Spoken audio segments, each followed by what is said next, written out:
আসসালামু আলাইকুম। রেজাস লার্নিং টিউবে আপনাদের সবাইকে স্বাগতম। আজকে আমরা প্রাচীন বাংলার বিভিন্ন জনপদ নিয়ে আলোচনা করব।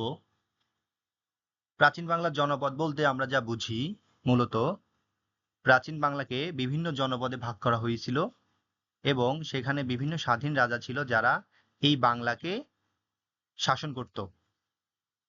তো চলুন আমরা বেশি কথা না বলে শুরু করা যাক। তো প্রাচীন বাংলার 16টি জনপদের নাম পাওয়া যায়। এর ভিতরে প্রধান প্রাচীন জনপদগুলোর সংক্ষিপ্ত বিবরণ আমরা দেখব। এই যেখানে আমরা একটা চিত্র দেখতেছি, এই যে চিত্র, এই যে গোলাপি কালারের অংশটা, এই গোলাপি কালারের অংশটা ছিল তৎকালীন বঙ্গের অন্তর্ভুক্ত, বঙ্গ জনপদ। আবার এই যে নীল কালারের অংশটা দেখতেছি আমরা, এই অংশটা ছিল আমাদের তৎকালীন রাঢ় জনপদের অন্তর্ভুক্ত। রাঢ়ের ঠিক উপরে আমরা যেটা দেখতেছি, এটা ছিল গৌড় জনপদের অন্তর্ভুক্ত। বর্তমানে গৌড় এবং রাঢ় এটা কিন্তু পুরাটাই বাংলাদেশের বাহিরে। এটা কিন্তু ভারতের পশ্চিমবঙ্গের অংশের ভিতরে চলে গেছে। এটা কিন্তু বাংলাদেশের নাই। কিন্তু যখন বাংলাদেশ এবং ভারতের পশ্চিমবঙ্গ এইগুলা বাংলা একসাথে ছিল, তখন এটাকে বলা হতো বাংলা। আর এই বাংলার বিভিন্ন জনপদের ভিতরে এই গৌড় ও রাঢ় এটা বঙ্গ জনপদের বা প্রাচীন বাংলা জনপদের মধ্যেই ছিল। ঠিক তার উপরে আমরা দেখতেছি যে বরেন্দ্র জনপদ, পুন্ড্র জনপদ। একদম যদি আমরা এই যে সিলেট, চট্টগ্রাম এদিকে চলে আসি, এদিকে ছিল হরিগেল জনপদ। ঠিক তার এই পাশে কুমিল্লা, ফেনী, নোয়াখালী এইগুলা নিয়ে ছিল সমতট জনপদ। আর নিচে ছিল চন্দ্রদ্বীপ, এটা মূলত বরিশালের অন্তর্গত ছিল চন্দ্রদ্বীপ। তো আমরা দেখতেছি 1 নম্বর জনপদ হলো বঙ্গ জনপদ, 2 নম্বর জনপদ হলো গৌড় জনপদ, 3 নম্বর জনপদ হলো রাঢ় জনপদ, 4 নম্বর হলো বরেন্দ্র জনপদ, 5 নম্বর হলো পুন্ড্র জনপদ, 6 নম্বর হরিগেল জনপদ, 7 নম্বর সমতট জনপদ, যেটা এই যে এখানে অবস্থিত, এই যে আমাদের হলুদ কালারে দেখা যাচ্ছে যেটা সমতট জনপদ। এবার আমরা বিভিন্ন জনপদের সম্পর্কে গুরুত্বপূর্ণ আলোচনা দেখব।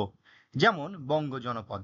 বঙ্গ জনপদ এ কি কি ছিল এগুলো আমরা একটু জানবো।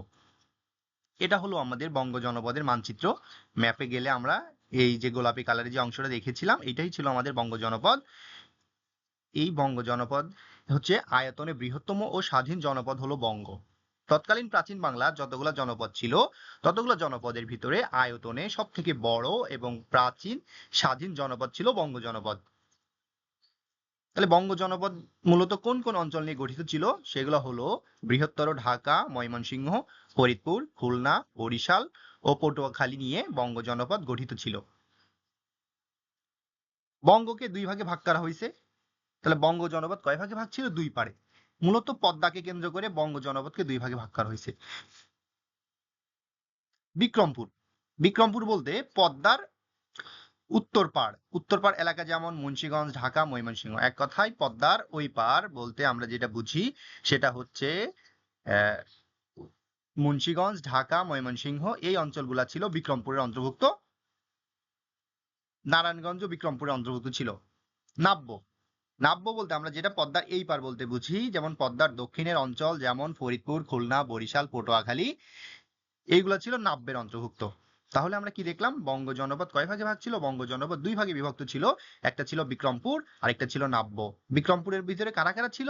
বিক্রমপুরের ভিতরে ছিল মুন্সিগঞ্জ, ঢাকা, ময়মনসিংহ, নারায়ণগঞ্জ, এই এলাকাগুলো ছিল বিক্রমপুরের অন্তর্ভুক্ত। আর নাব্য কারা ছিল?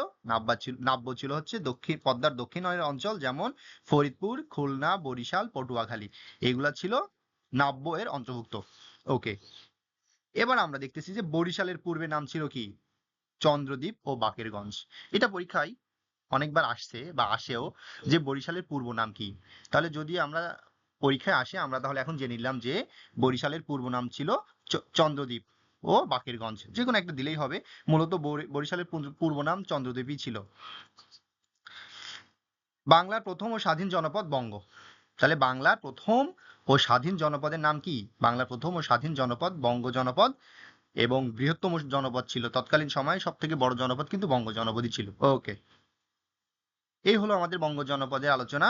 এখন আমরা দেখব গৌড় জনপদ। এই যে আমরা যদি একটু তার পাশে তাকাই, বঙ্গ জনপদের ঠিক উপরে, হ্যাঁ, গৌড় জনপদের অবস্থান।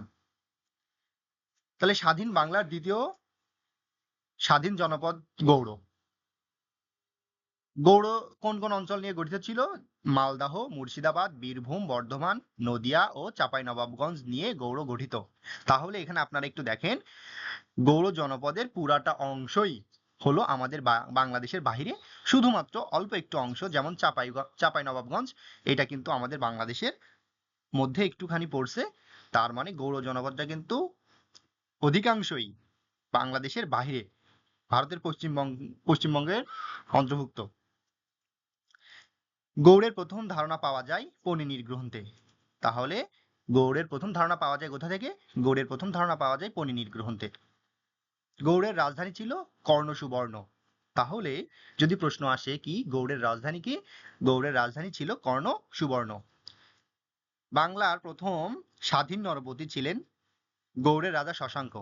তাহলে গৌড়ের রাজা শশাঙ্ক তখনকার সময়ে বাংলার স্বাধীন নরপতি ছিলেন। প্রথম প্রথম স্বাধীন নরপতি ছিলেন কে? গৌড়ের রাজা শশাঙ্ক। সুলতানি আমলে বাংলার রাজধানী ছিল গৌড়। তাহলে সুলতানি আমলে বাংলার রাজধানী কোথায় ছিল? সুলতানি আমলে বাংলার রাজধানী ছিল গৌড়। এবার দেখবো আমরা রাঢ় জনপদ। আমরা যদি একটু ডান দিকে ম্যাপটা একটু লক্ষ্য করি, যে আমরা এখানে রাঢ় জনপদ দেখতে পাচ্ছি। আমরা যখন সম্পূর্ণ ম্যাপটা দেখছিলাম তখন কিন্তু বঙ্গ জনপদ, তারপরে ছিল তার হাতের ঠিক বাম দিকে ছিল রাঢ় জনপদ, আর তার উপরে ছিল কি?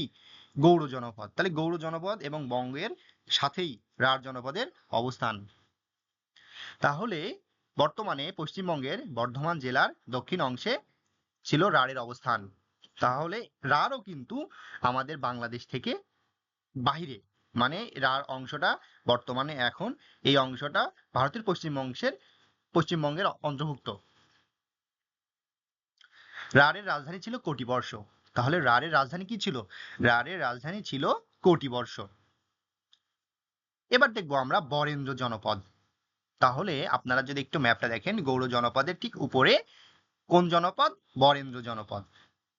রাজশাহী বিভাগের উত্তর পশ্চিমাংশ, বগুড়ার পশ্চিমাংশ, রংপুর ও দিনাজপুর নিয়ে বরেন্দ্র গঠিত। তাহলে বরেন্দ্র কোন কোন অংশ নিয়ে গঠিত? বরেন্দ্র গঠিত হলো রাজশাহী বিভাগের উত্তর পশ্চিমাংশ, বগুড়ার পশ্চিমাংশ, রংপুর ও দিনাজপুর নিয়ে বরেন্দ্র গঠিত। এটি গঙ্গা ও করতোয়ার মধ্যবর্তী অঞ্চল। তাহলে বরেন্দ্র হলো গঙ্গা ও করতোয়ার মধ্যবর্তী অঞ্চল। বরেন্দ্র ছিল শক্ত মাটির জনপদ। তাহলে বরেন্দ্র কি ছিল? বরেন্দ্র ছিল শক্ত মাটির জনপদ।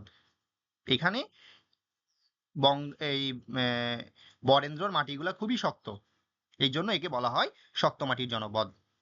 এখন আমরা দেখব বরেন্দ্র নিচে পুন্ড্র জনপদ। তাহলে বগুড়ার মহস্থানগড়, রাজশাহী ও দিনাজপুর নিয়ে পুন্ড্র জনপদ গঠিত। বাংলার প্রাচীনতম রাজধানী পুন্ড্র। যদি আসে বাংলার প্রাচীন রাজধানী কোনটি, তাহলে বাংলার প্রাচীনতম রাজধানী কিন্তু এই পুন্ড্র জনপদেই অবস্থিত ছিল। পুন্ড্রের রাজধানী পুন্ড্রনগর। তাহলে পুন্ড্রের রাজধানী কি ছিল?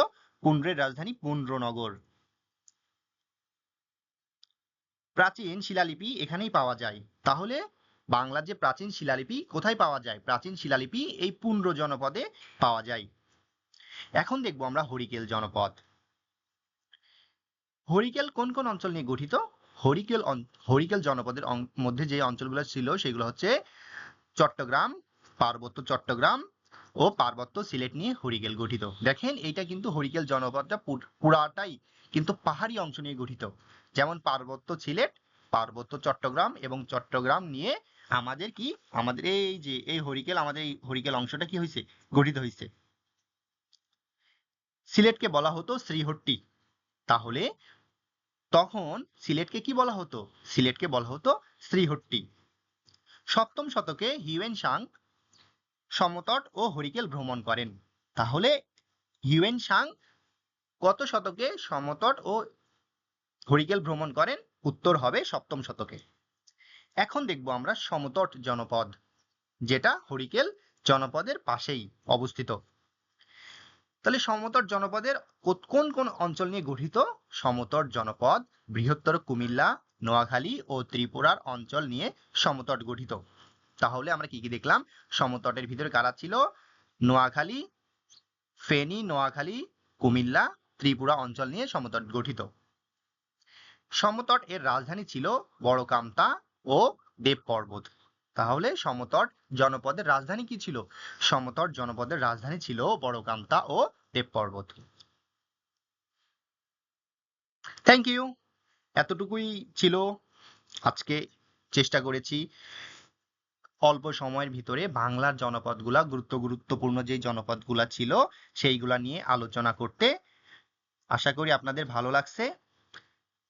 আপনাদের যদি ভালো লাগে তাহলে লাইক দিয়ে পাশে থাকবেন এবং সাবস্ক্রাইব করবেন, যেন নতুন নতুন ভিডিও যেগুলা আপলোড করব সেগুলো যেন আপনারা খুব সহজেই দেখতে পারেন, এবং নোটিফিকেশন অন করে রাখবেন যেন আপনাদের কাছে ভিডিওগুলা দেখা যায়।